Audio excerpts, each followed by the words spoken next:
Hello students, welcome to Geometry Defence Academy. तो राष्ट्रीय military school का एग्जाम आपको पता है 8 दिसंबर को है। तो उसके लिए मैं लेके आया हूँ आपके सामने रामबाण सीरीज। ये स्पेशली सीरीज किसके लिए है? जनरल नॉलेज के लिए। देखिए 50 नंबर की जनरल नॉलेज आती है, 50 नंबर की, ठीक। और बिना जनरल नॉलेज में अगर किसी बच्चे के मान के चलिए 35 से कम नंबर है तो उसका सिलेक्शन होना बहुत मुश्किल हो जाता है, ठीक है, क्योंकि कट ऑफ का लेवल वही है। तो इस सीरीज में ये इसका सेट 1 है।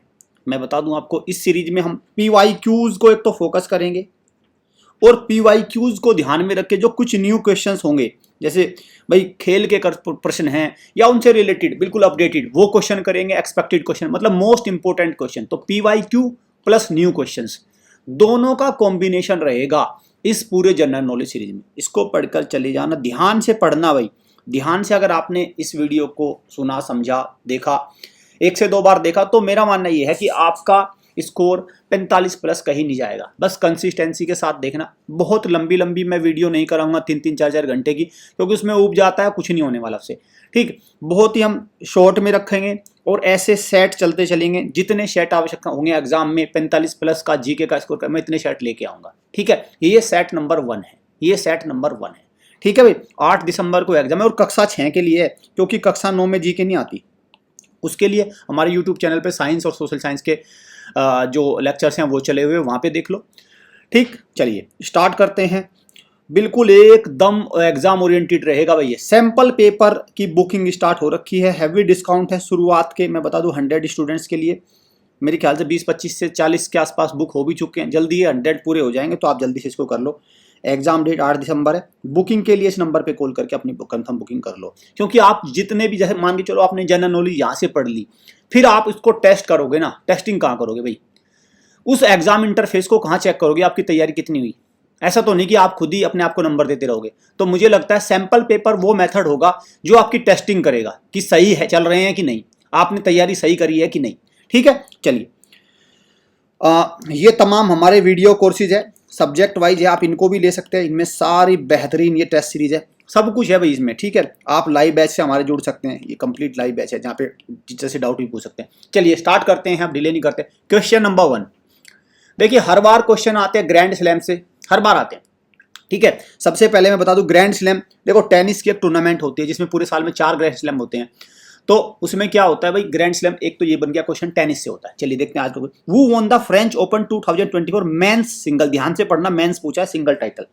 2024 फ्रेंच ओपन पुरुष एकल खिताब किसने जीता है, ठीक है। ये क्वेश्चन आपका ये पूछा है, समझ गए, क्लियर। इस बात को ध्यान रखना। तो आंसर क्या है भाई? आंसर है कार्लोस अल्कारेज, कार्लोस अल्कारेज, ठीक ठीक। एक तो ये बात होगी। दूसरा, ये प्लेयर कहाँ के हैं ये भी ध्यान रखना भाई, ये है स्पेन के, जहां के राफेल नडाल है वहीं के ही ये हैं, ठीक। नंबर 1, क्या किसी भारतीय ने आज तक ग्रैंड स्लैम जीता है? बिल्कुल जीता है, लेकिन सिंगल में नहीं जीता, डबल में जीते हैं। तो सबसे पहला जो भारतीय प्लेयर जिसने ग्रैंड स्लैम जीता था वो है महेश भूपति, ध्यान रखना भाई। इसलिए मैं कह रहा हूं, मैं ध्यान से कराऊंगा, रिलेट कराऊंगा सबको। महेश भूपति, इन्होंने 1997 में ग्रैंड स्लैम जीता था आपका फ्रेंच ओपन मिक्स डबल में, ठीक है। तो सबसे पहला तो इन्होंने जीता है, लेकिन सबसे ज्यादा किसने जीते हैं? सबसे ज्यादा जीते हैं आज तक लिएंडर पेस ने, ठीक है। लिएंडर पेस ने जीते हैं, लिएंडर पेस ने सबसे ज्यादा जीते हैं, ठीक है। दूसरी बात हो गई। 2 बात ध्यान। तीसरा, क्या महिलाओं में भी कोई भाई टेनिस प्लेयर है? सानिया मिर्जा है, सानिया मिर्जा, एक सानिया नेहवाल, एक सानिया मिर्जा, ठीक है। सानिया मिर्जा ये टेनिस प्लेयर थी, अब तो इन्होंने रिटायरमेंट ले लिया, सानिया मिर्जा, ठीक है। ये भी ध्यान रखना, सानिया मिर्जा, ठीक।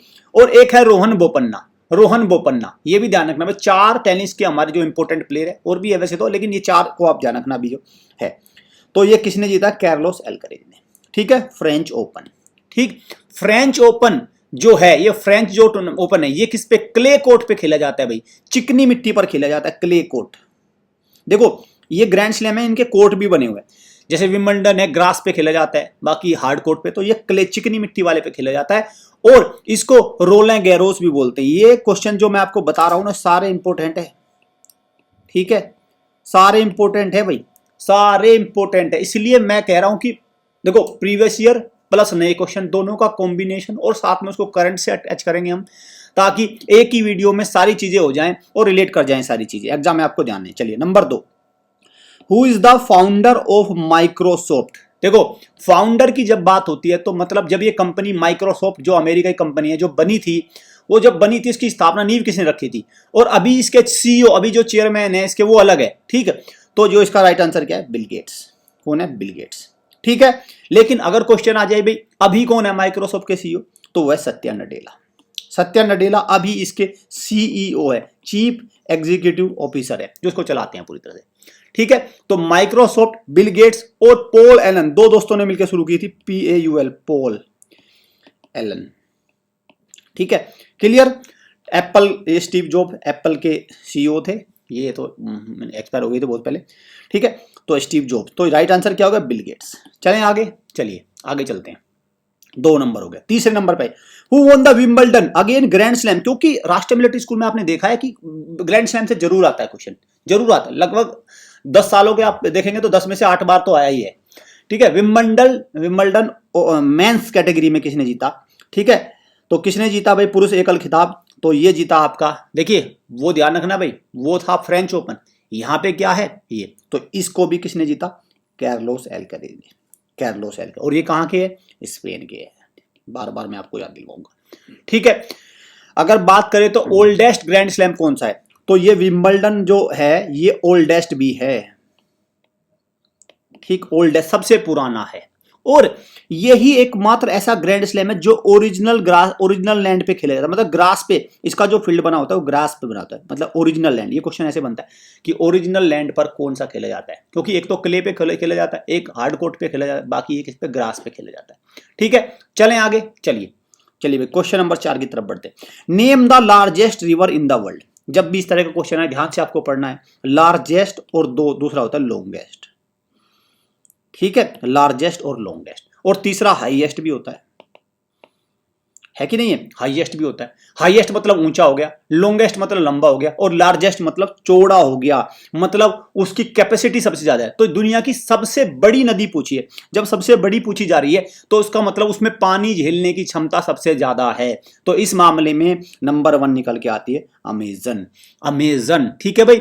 अमेजन कहाँ की है, ये बेसिकली साउथ अमेरिका कॉन्टिनेंट की है, जहां पे अमेजन बेसिन फॉरेस्ट है, मतलब ब्राजील का ज्यादातर एरिया ये कवर करती है, ठीक है। क्लियर हो गया भाई, क्लियर। तो अगर मैं बात करूं सबसे बड़ी नदी की तो अमेजन होगा, सबसे ज्यादा पानी है इसमें। लेकिन सबसे लंबी नदी अगर आ जाएगी तो होगी नील नदी, और नील नदी कहां पे बहती है, अफ्रीका के ज्यादातर देशों में बहती है, ठीक है। तो देखो इनमें बहुत ज्यादा अंतर नहीं है लंबाई में भाई, जो नील नदी की लंबाई है 6650 लगभग किलोमीटर, ठीक है, और जो आपका अमेजन है इसकी लंबाई है 6400, ठीक, ये है, क्लियर। ये बस थोड़ा सा अंतर है। और एशिया की सबसे लंबी नदी योंगचे रिवर है, योंगचे जो चाइना में करती है, योंगचे रिवर, ठीक है, ये। और ध्यान रखना, देखो ये किसकी लंबाई कितनी है, 6300 किलोमीटर, सब में किलोमीटर है। तो होता ये है, देखिए क्योंकि योंगचे रिवर क्या है, पूरी तरह चाइना में बहती है, चाइना में, पूरी चाइना। तो अगर आ जाए कि भाई दुनिया की ऐसी नदी जो एक ही देश के अंदर सबसे बड़ी है, तो वो आ जाएगी भाई ये, ठीक, क्योंकि ये तो कई देशों में बहती है ना, नील भी कई है, अमेजन भी कई में है, ठीक है। लेकिन योंगचे रिवर एक ऐसी नदी है जो एक ही कंट्री के अंदर बहती है, तो जाहिर सी बात है थोड़ी कम है इनसे, और वो एक ही देश के अंदर है, तो सबसे बड़ी है, ठीक है भाई। एशिया की सबसे लंबी नदी ये हो गई, ओवरऑल नील हो गई, दूसरे नंबर पे अमेजन हो गई, सबसे लंबी की बात हो रही है। सबसे बड़ी की अगर बात करेंगे तो पहले पे आ गई अमेजन नदी, ठीक है, क्लियर है ना। भारत की सबसे लंबी 25-25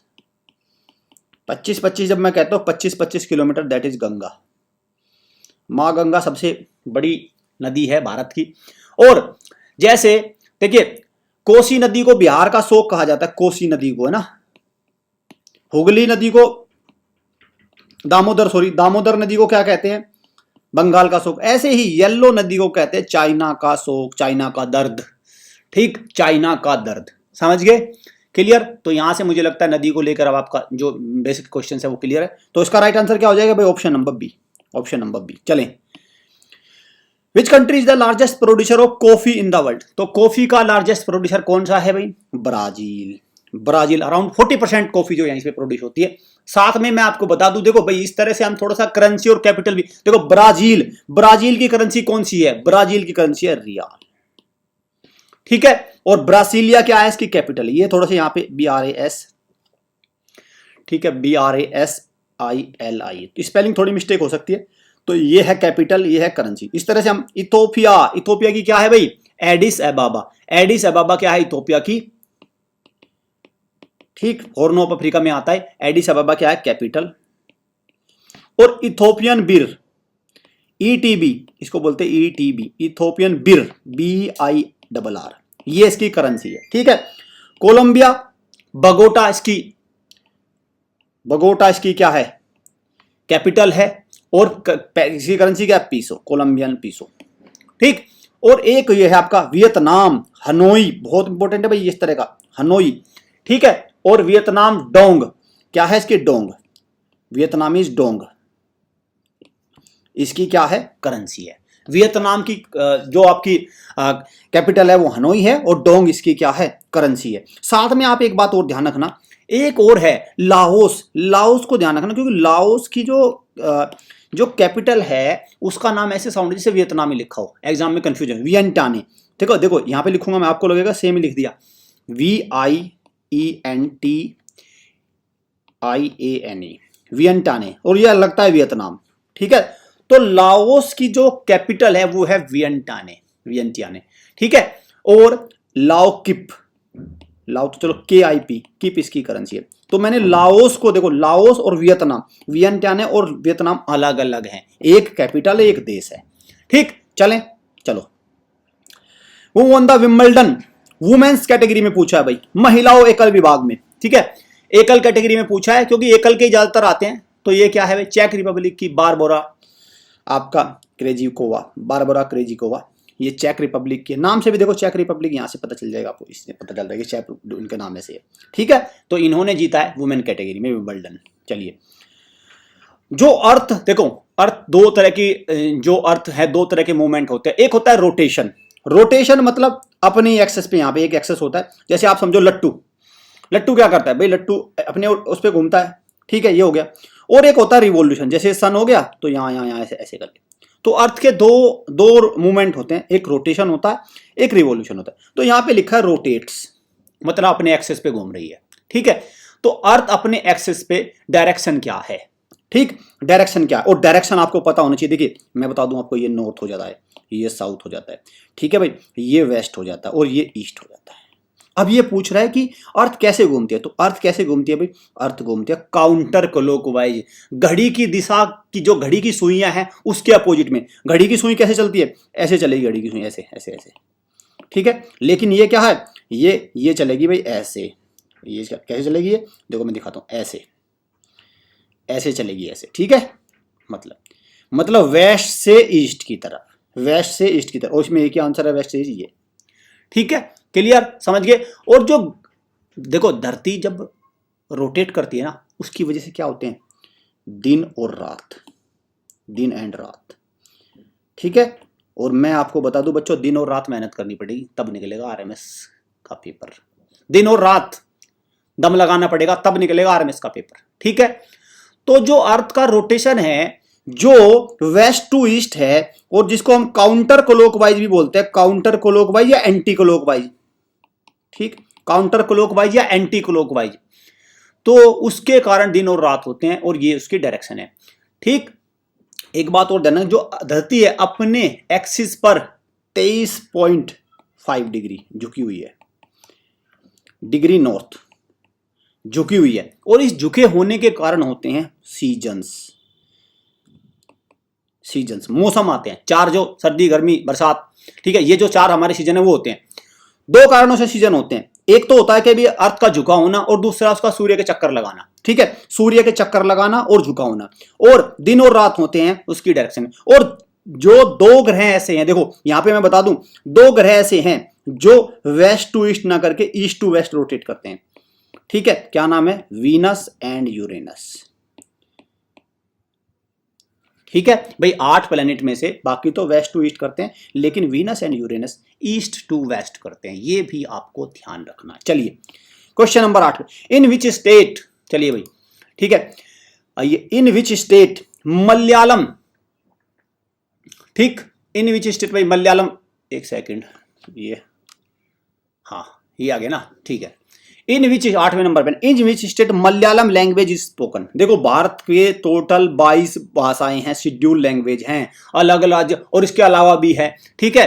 तो भारत के संविधान ने 22 भाषाओं को मान्यता दे रखी है, जिन पे मतलब ऑफिशियल काम काज हो सकता है, मान्य तो सबकी है, ऐसा कोई नहीं है, ठीक है। तो मलयालम लैंग्वेज जो है ये एक 22 भाषाओं में से एक है। ये किस राज्य में ज्यादातर बोली जाती है, ठीक है। ऐसा नहीं कि भाई उत्तर प्रदेश में भी कोई ना कोई तो मिली जाए जो मलयालम बोल लेगा, ऐसा तो है नहीं, कोई ना कोई तो 20 करोड़ की आबादी में मिली जाएगा, बट मतलब मेजॉरिटी, ज्यादातर लोग वहां के मलयालम बोलते हैं, समझते हैं, ठीक है। अच्छा, तो कौन सा हो गया भाई, इसका राइट आंसर हो गया केरला, राइट आंसर हो गया केरला, ठीक है।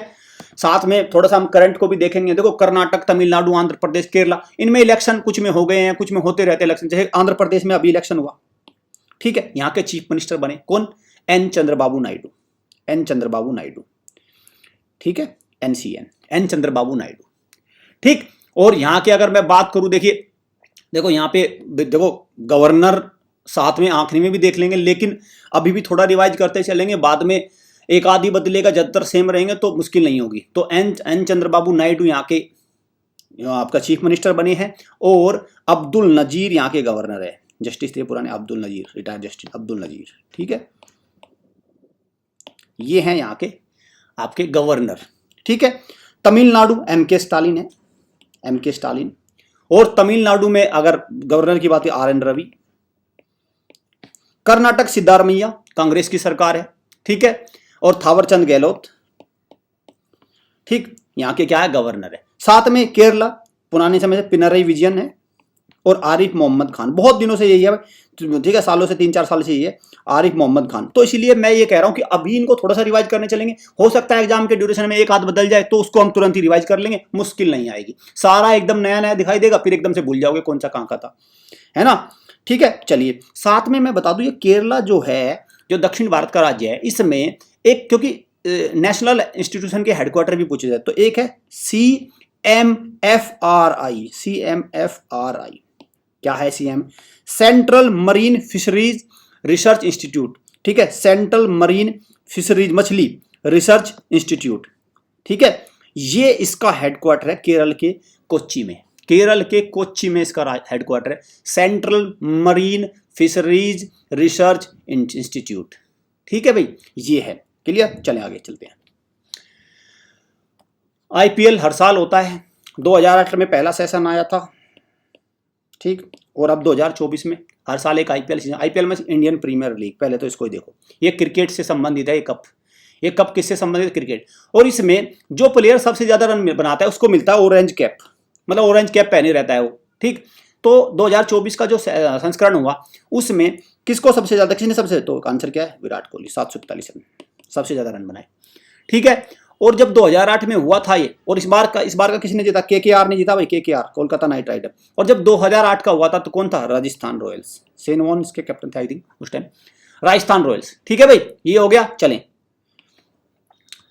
शेड्यूल्ड लैंग्वेज कौन सी नहीं है, मैं बता चुका हूं कि भारत के संविधान में 22 भाषाओं को अनुसूचित भाषा, मतलब 22 भाषाओं को रिकॉग्निशन मिला हुआ है। 8वीं अनुसूची में देखो, संविधान में टोटल 12 अनुसूची हैं, शेड्यूल बोलते हैं इनको, शेड्यूल बोलते हैं, ठीक है। 12वें टोटल 12 शेड्यूल है, 12 शेड्यूल में से 8 शेड्यूल में 22 भाषाओं का जिक्र है, 22 भाषाओं को रिकॉग्निशन मिला है।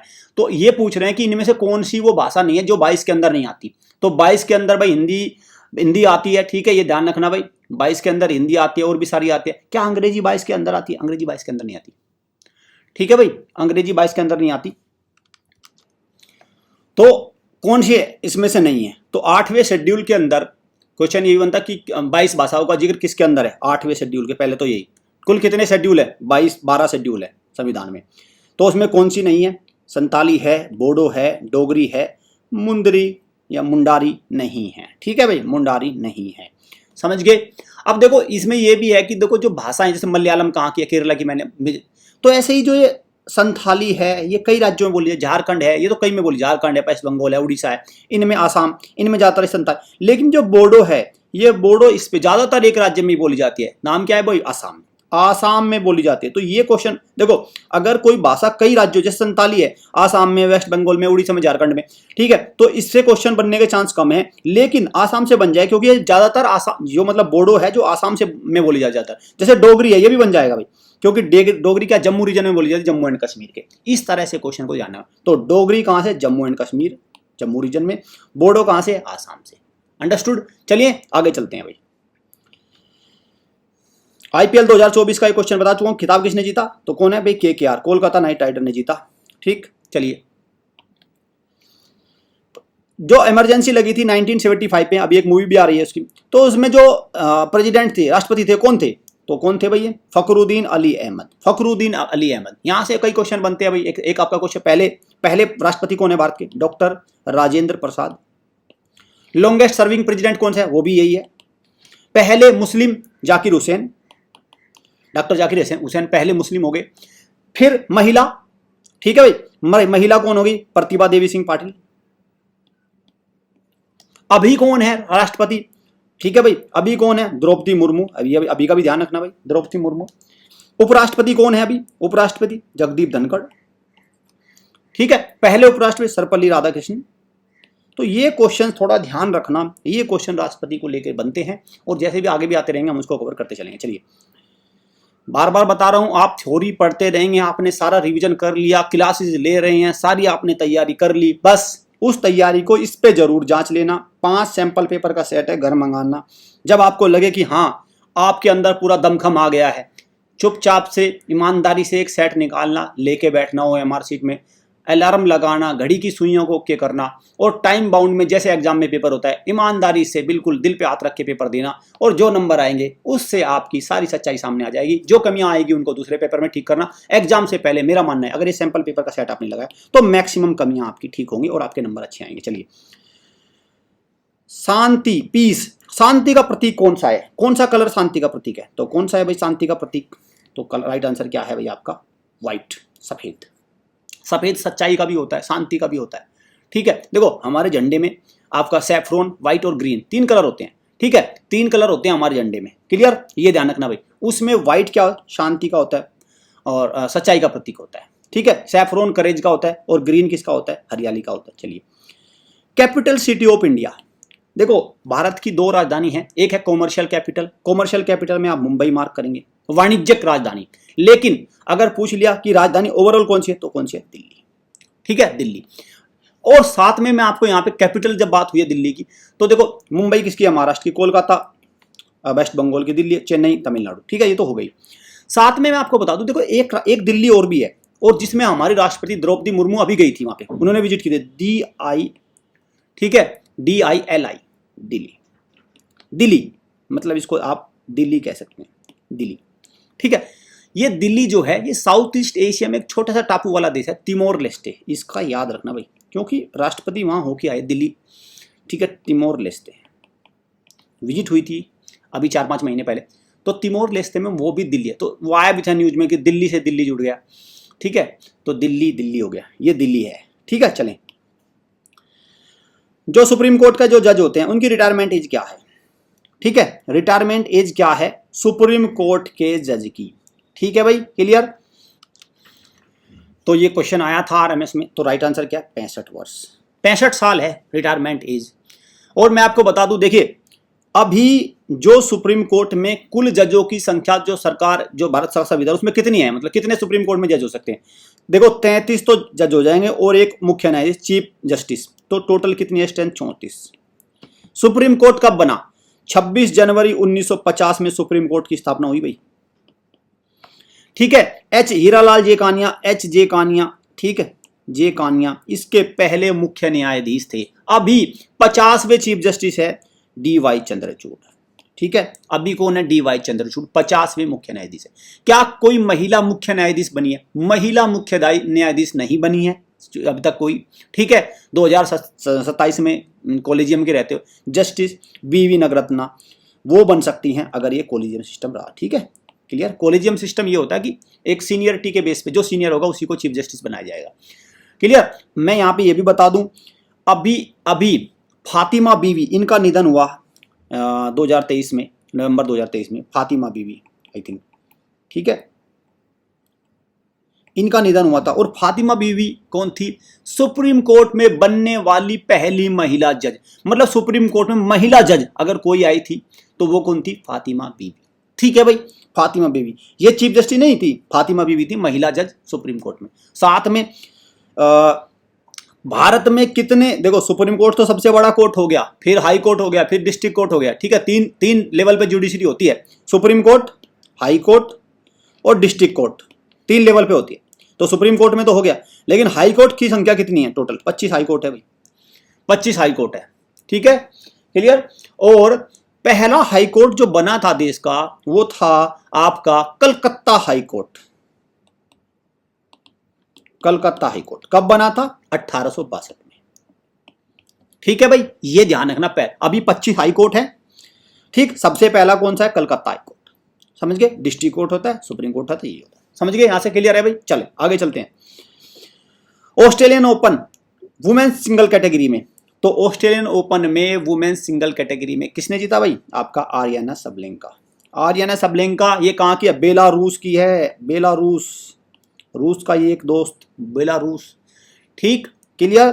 साथ में आपको ध्यान रखना है, अगर यहाँ पे मेंस कैटेगरी में होता तो जैनिक सिन्हा, आगे क्वेश्चन आ जाएगा, वो भी मैंने अलग अलग इसलिए डाले ताकि आपको अच्छे से याद हो जाए, ठीक है भाई, क्लियर, आपको अच्छे से याद हो जाए। और साथ में मैं बता दूं, रोहन बोपन्ना ने भी, देखिए रोहन बोपन्ना ने भी मेंस डबल इसमें जीता था। देखो जो इसमें जैसे आरियाना सबलेंका ने तो रोहन बोपन्ना, तो ये क्वेश्चन आ जाता है रोहन बोपन्ना का संबंध किससे है? तो ये इंडिया के ही हैं, इंडिया के टेनिस प्लेयर है, और इन्होंने मेंस डबल में ऑस्ट्रेलियन ओपन जीता था, मेंस डबल, समझ गए ना, ठीक है। तो मेंस दो प्लेयर होते हैं एक तरफ ना, एक दूसरे देश का हो गया, एक रोहन बोपन्ना हो गया, इन्होंने हराया दूसरे को।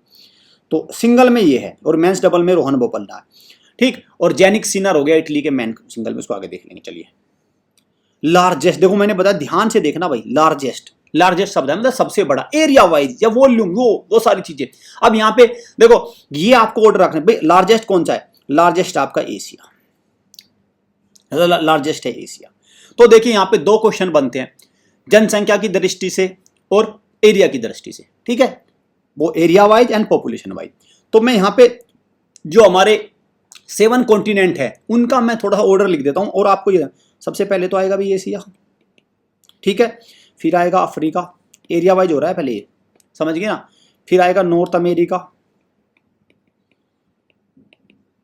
फिर आएगा कौन सा आपका साउथ अमेरिका, एरिया वाइज लिख रहा हूं मैं, फिर बता रहा हूं, साउथ अमेरिका, ठीक है, फिर आएगा आपका अंटार्कटिका, फिर आएगा आपका यूरोप,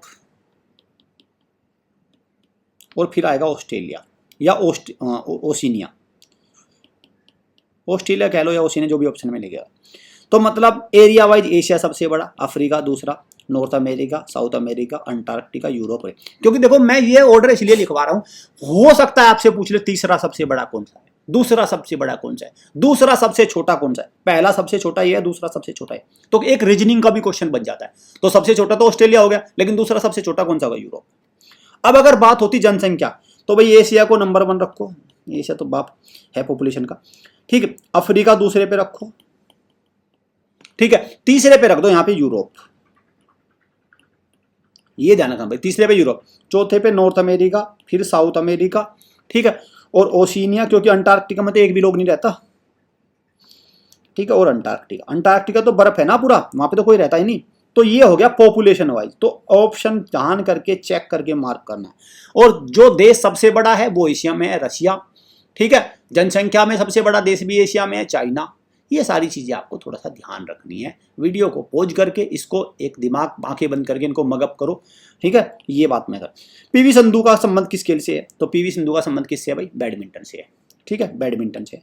ओलंपिक में मेडल नहीं मिल पाया, लेकिन मैंने यहाँ पे पेरिस ओलंपिक से संबंधित एक चार्ट आपके लिए प्रिपेयर कर दिया है। मैंने चार्ट इसलिए प्रिपेयर किया है भाई, ताकि देखो यहाँ पे आपको 5-6 मिनट करके, और हो सकता है जहाँ पे आपका स्टडी रूम हो वहाँ पे एक कॉपी पे चार्ट बना के इसको लगा लो, इसको रोज याद करो। देखो इस बार जो टोटल मेडल कितने हैं? 6 मेडल है पेरिस ओलंपिक में। गोल्ड मेडल कोई नहीं है, देखो कौन कौन से है। मनु भाकर शूटिंग में ब्रोंज लाए सिंगल कैटेगरी में, और मनु भाकर डबल कैटेगरी में लेके आए, मिक्स डबल में ब्रोंज, ठीक है, सरबजोत सिंह इनके साथ। तो मनु भाकर एकमात्र ऐसी प्लेयर बन गई ने जिन्होंने एक ही टूर्नामेंट में 2 मेडल जीते हैं, समझ गए, एकमात्र बन गई भारत की, ठीक है, ये बात क्वेश्चन अपने आप में है। तो समझ गए ना, ये किससे संबंधित है, ये इससे आपका पिस्टल से मतलब शूटिंग से, ये खेल की इवेंट याद रखना इनकी शूटिंग से।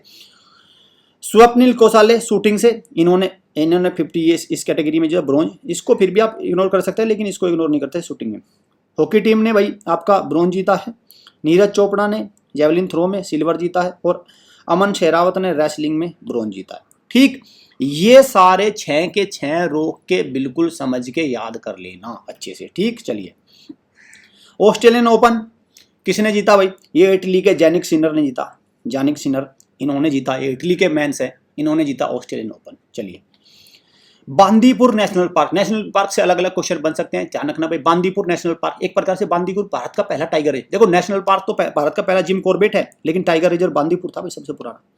तो अब तो नेशनल पार्क है, तो कहाँ का है बांदीपुर, बांदीपुर है कर्नाटका का, कर्नाटका का। ठीक है, कर्नाटका में 3 देखो बांदीपुर हो गया, बैनर घाट हो गया और नागर होल हो गया। ठीक है, नागर होल हो गया। जोग फॉल भी कर्नाटक में। उत्तर प्रदेश में केवल एक है, दुधवा। इतना बड़ा यूपी है तो आराम से याद कर लेना, दुधवा नेशनल। राजस्थान में केवलादेव, रणथंबोर, भरतपुर ये है। गुजरात में आपका कौन सा, गिर नेशनल पार्क। एक ब्लैक बक नेशनल पार्क है। गिर, देखो गिर एक ऐसा नेशनल पार्क जिसमें केवल एशियाटिक लोयन रहते हैं अब दुनिया में, भारत में स्पेशली। ठीक है, गिर नेशनल पार्क को आप याद रखना जरूर। ये तो हो गया राष्ट्रीय उद्यान। अब बात करें यहाँ पे थोड़ा चीफ मिनिस्टर, सिद्धरमैया बता ही चुका हूं मैं। उत्तर प्रदेश योगी आदित्यनाथ। राजस्थान, ठीक है भाई, राजस्थान भजनलाल शर्मा। ठीक है, और यहाँ पे भूपेंद्र पटेल और आचार्य देवव्रत गवर्नर। ठीक है, गांधीनगर यहाँ की क्या राजधानी है। राजस्थान भारत का सबसे बड़ा राज्य क्षेत्रफल की दृष्टि से। ठीक है, जनसंख्या की दृष्टि से तो उत्तर प्रदेश है, लेकिन क्षेत्रफल की दृष्टि से राजस्थान भारत का सबसे बड़ा राज्य है। चलें आगे। यूएस ओपन किसने जीता भाई, यूएस ओपन जीता आपका बेलारूस की आरियाना सबलेंका ने। ठीक है, आरियाना सबलेंका ने। और मेंस कैटेगरी में जीता था ये आपका जैनिक सिनर इटली के जो मेंस कैटेगरी में। चलिए, विटामिन के की कमी से कौन सा रोग होता है, तो विटामिन के की कमी से खून का जो जमावट है उसमें समस्या आती है। जब देखो आपको कोई मान के चलो चोट लग गई और आपका घाव जल्दी से रुक नहीं रहा, तो मतलब विटामिन के की कमी है आपके अंदर। ठीक है, विटामिन के की कमी है, ध्यान रखना भाई। नाइट ब्लाइंडनेस विटामिन ए की वजह से होता है। विटामिन सी की वजह से क्या होता है, स्कर्वी। ठीक, और आयोडीन की कमी से क्या होता है, गायोटर। और डी की वजह से क्या होता है, रिकेट्स। ये कुछ याद रखना भाई। ठीक है, यही आते हैं। सी स्कर्वी हो गया, आयोडीन की वजह से गायोटर, डी की वजह से रिकेट, ए की वजह से रतौंधी और के की वजह ब्लड कोगुलेशन में प्रॉब्लम। क्वेश्चन नंबर 13 पे फ्रेंच ओपन वुमेन्स सिंगल में, तो फ्रेंच ओपन वुमेन्स सिंगल में किसने जीता भाई, ईगा स्वातिक ने जीता। और ये कहाँ की है, ये है पोलैंड की महिला प्लेयर है पोलैंड। ठीक है, जिसकी कैपिटल है वॉरशॉ। ठीक, चले 24 भाई, first person to give the idea of constitution in India. देखो ये क्वेश्चन आया था, तो कॉन्स्टिट्यूशन का फादर किसको कहते हैं, तो वो तो अम्बेडकर, लेकिन आइडिया किसने दिया, तो आइडिया दिया एम.एन. रॉय ने। आइडिया राइट आंसर क्या, एम.एन. रॉय। ठीक है, यहाँ पे महात्मा गांधी, आज महात्मा गांधी का बर्थडे है। 2 अक्टूबर 1869 को महात्मा गांधी का जन्म हुआ था। थोड़ा सा मैं यहाँ पे बताऊं, 2 अक्टूबर 1869 कहाँ पे, पोरबंदर गुजरात। पोरबंदर कहाँ है, गुजरात में, यहाँ पे इनका जन्म हुआ। ठीक, और आज के दिन 2 अक्टूबर को भारत में नेशनल हॉलीडे मनाया जाता है भाई। नेशनल हॉलीडे है, सरकार छुट्टी करती है इसको। ठीक है, 2 अक्टूबर लाल बहादुर शास्त्री और महात्मा गांधी का जन्मदिवस है।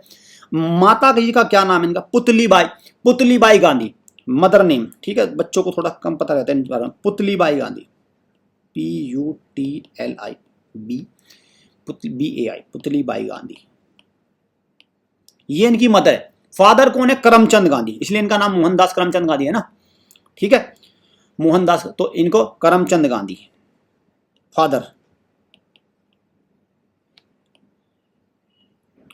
ठीक है, और वाइफ कस्तूरबा गांधी, वाइफ है कस्तूरबा गांधी। फादर करमचंद गांधी और मदर पुतलीबाई गांधी।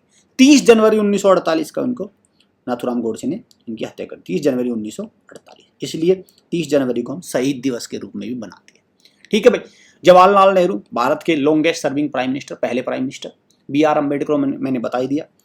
कि father of the Indian constitution. तो ये चीजें थोड़ी ध्यान रखना। माई एक्सपेरिमेंट्स विद ट्रूथ, सत्य के साथ मेरा प्रयोग, महात्मा गांधी की आत्मकथा है। माई एक्सपेरिमेंट्स विद ट्रूथ, सत्य के साथ मेरा प्रयोग। चलिए, यूएस ओपन 2024 मेंस सिंगल किसने जीता? तो ये किसने जीता भाई? जैनिक सिनर ने। ये कहां के हैं? इटली के हैं। ठीक, इटली के। तो देखो, मैंने 25 क्वेश्चन का एकदम बेहतरीन आपको सेट दिया, क्योंकि मैंने बताया कि बिल्कुल कवर कराऊंगा। बस ध्यान रखना, सारी चीजें बहुत सही चलेंगी आपकी। जज जरूर कर लेना एग्जाम में ही। पता चला, देखो पानी की गहराई का पता कैसे चलता है? जब आप उसमें गोता लगाओगे। बाहर से कुछ भी कर लो पता नहीं चलेगा। तो गोता लगाने से पहले एक बार इन सैंपल पेपर से पता कर लो तुम्हारे अंदर गहराई कितनी है, तैयारी कितने लेवल तक हुई है। ठीक है, वहां से पता चले। बुक कर लेना, क्योंकि शुरुआत में हैवी डिस्काउंट पे है और बाद में फिर इनकी कॉस्टिंग ज्यादा होती है, क्योंकि जल्दी जल्दी सारे काम फिर उसमें हो जाता, प्रॉब्लम आती है। ठीक है भाई, अगर आप लाइव क्लास के थ्रू तैयारी करना चाहते हैं तो आप इस नंबर पे डायल करके हमारे लाइव बैच से जुड़ जाइए। दमदार तैयारी कराइएगी। डाउट है सब कुछ ऐसा नहीं होगा, आरएमसी आरएमएस के लिए। और जो बच्चे हॉस्टल के थ्रू तैयारी करना चाहते हैं तो हॉस्टल में इन बैच के थ्रू जुड़ सकते। देखो हॉस्टल में थोड़ा सा आपको व्यू दे दो। देखो भाई, धुआंधार तैयारी करनी है तो फिर हॉस्टल में आना। ठीक है, बच्चा मोबाइल, देखो अगर घर आपके डिस्ट्रैक्शन बहुत ज्यादा है, आपका ध्यान ही नहीं लगता मन पढ़ने में, और आपको मन है, माहौल नहीं मिल पाता, कई बार आप फंस जाते हैं, प्रॉब्लम है बहुत सारी, तो आपको ये माहौल आपको शूट करेगा। ठीक है, ये माहौल आपको चाहिए। इसका मतलब ये है, बस अपना कॉन्सेप्ट क्लियर रखना। तो ये हॉस्टल का हमारा एक व्यू है, मैंने आपको दिखा दिया। अब तो ये दोनों में से जो भी आपको शूट करे, ये राष्ट्रीय मिलिट्री स्कूल है, जो 5 मिलिट्री स्कूल में आप जाएंगे जिनमें आपका कॉमन इंटरेस्ट टेस्ट होगा। उम्मीद करता हूँ जनरल नॉलेज का सेशन आपको पसंद आया हो। चैनल को सब्सक्राइब कर लो, बेल आइकन पे क्लिक कर लो, क्योंकि टिल एग्जाम मैं आपको सारी जीके इसी तरह से कराऊंगा। पीवाईक्यू लूंगा, आरएमएस से रिलेट करूंगा, कुछ क्वेश्चंस को करंट अफेयर से करूंगा, आय दाय व्यय के क्वेश्चन करूंगा, सो दैट आपका मैक्सिमम पोर्शन कवर हो। और जनरल नॉलेज में मेरा टारगेट है आपको 45 प्लस का स्कोर कराना। चलिए, सेशन को एंड करता हूं। Thank you students, thank you parents.